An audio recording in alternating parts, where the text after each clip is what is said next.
My top 10 tips for the Camino.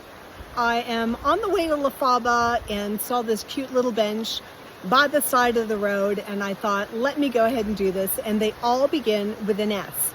Tip number 1, start training early. I didn't train well enough, and I really regret it. I met some lovely people along the way that maybe could have been a fun Camino family, but I just couldn't keep up with their pace. I would recommend strength training, stretching, and of course steps. My mistake was only focusing on steps and trying to do too many too quickly. I wish I had started with stretching and strength training and added building up steps last. Number 2, stars. Trust the stars. When you're planning where you want to stay, go on to booking.com, read the 5-star reviews to get a good idea of what's going to be amazing, and then read the 1 stars, because if you hate to be cold and that's the reason people give it a 1 star, then that place is not for you. But if you don't care about being cold and the only criticism is that the albergue is cold, then go for it. So factor both of those in. The other thing that you should trust as far as stars is the legends. The albergues that are legendary for a reason. They've earned it. Places like Viña Femina, My Way, Casa Susie, La Morena, they're next level. And you don't want to miss them. And a lot of them book up early. So go ahead and make sure that, and of course, Orasan, Borda, you need to book those places really, really early. Number 3, skip. Skip the Paradors. They are overpriced, overrated. I paid $300 for a room at one of the Paradors and was given absolutely mediocre service from start to finish. The next day, I stayed at an albergue for $17. I was treated like a queen and loved every minute of it. Don't waste your money on overpriced hotels. On the Camino, price has nothing to do with the value and the experience. There is one exception. If you want real luxury, I mean luxury, what I thought the Paradors would be, I highly recommend the Casa Grande Hotel in Gragnon. I loved Gragnon, and I absolutely loved that hotel. It was pure luxury. Loved every minute of it. Number 4, ship. Ship if you need to. I've shipped my luggage every day because I brought my laptop along with me because I'm actually working on the Camino, and I also overpacked. So if you want to ship every day, I think that that's fine. But you may just need to ship once in a while.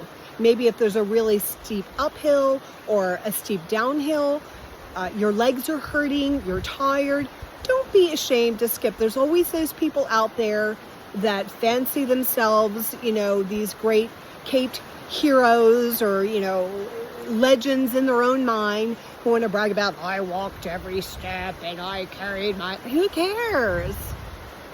It doesn't matter. If you need to ship. If you need to take a taxi, take a taxi. If you need to take a bus, take a bus. It doesn't matter. The key is to get to the finish line. That was number 4. Ship if you need to. Number 5, socks. No one bought more socks to the Camino than me. I literally started with about 10 pairs. Remember, I was shipping my bag, and I tried everything. And in the end, it was the Injinji socks, the 2 layers. I think that they're the best. It's Injinji. I would just get those and be done with it. Number 6, I would recommend a short, simple hairstyle. Notice I got bangs. Right, I got a beautiful haircut in Malaga. And if I had a blow dryer, it would look gorgeous. But since I don't have a blow dryer, it looks like a train wreck. So I would recommend getting a very simple, and if you can pull it off, short hairstyle. That's for the women out there. And if not, then a hat. I just wear a hat all the time. That's my go-to here on the Camino. Number 7, stop.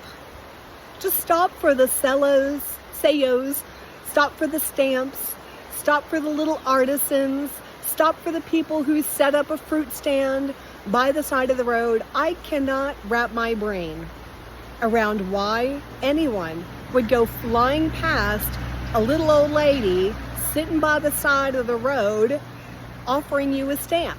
Why would you walk past that woman? Stop. Savor the moment. Get the stamp. I love the stamps. Buy the earrings. Wait a minute, I've got the bracelet. Here we go. Buy the bracelet.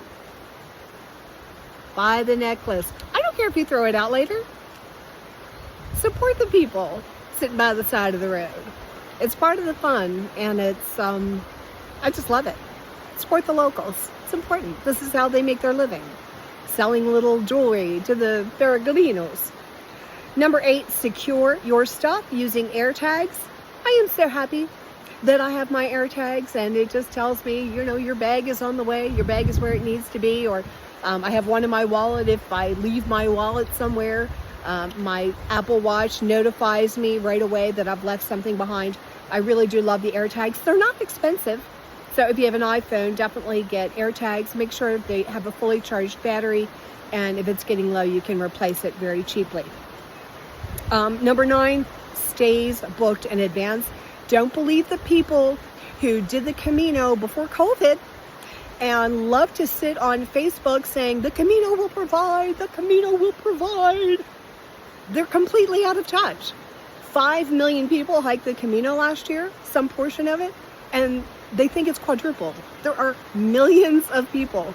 I was in Roncesvalles the night that, or one of the many nights that people came over the Pyrenees in the hail, and it was getting dark, and they were already hypothermic, and they were told to keep going to Zubiri, which itself is a very difficult hike, and maybe they would get a place to stay. Book your stays in advance unless you are a young person, incredibly fast, and willing to engage in the bed race for a location at the local municipal albergues. I have seen them fill up by 1 o'clock, 2 o'clock. They're completely filled. So I would be very skeptical about all these. The Camino will provide a place for you. I've seen completo on more albergues than I can name. So number 10, and this is my number 1 best piece of advice for you. Stop in Molina Seca. One of the most demanding climbs so far is, and it's the opposite of a climb, it's downhill after the Cruz de Faro. And it's the opposite of people have that adrenaline. They're going, they're just starting and they're going over the Pyrenees and down into Roncesvalles and they're running on adrenaline. And, the early days in the Camino, when you go to the Cruz de Faro, it's the opposite.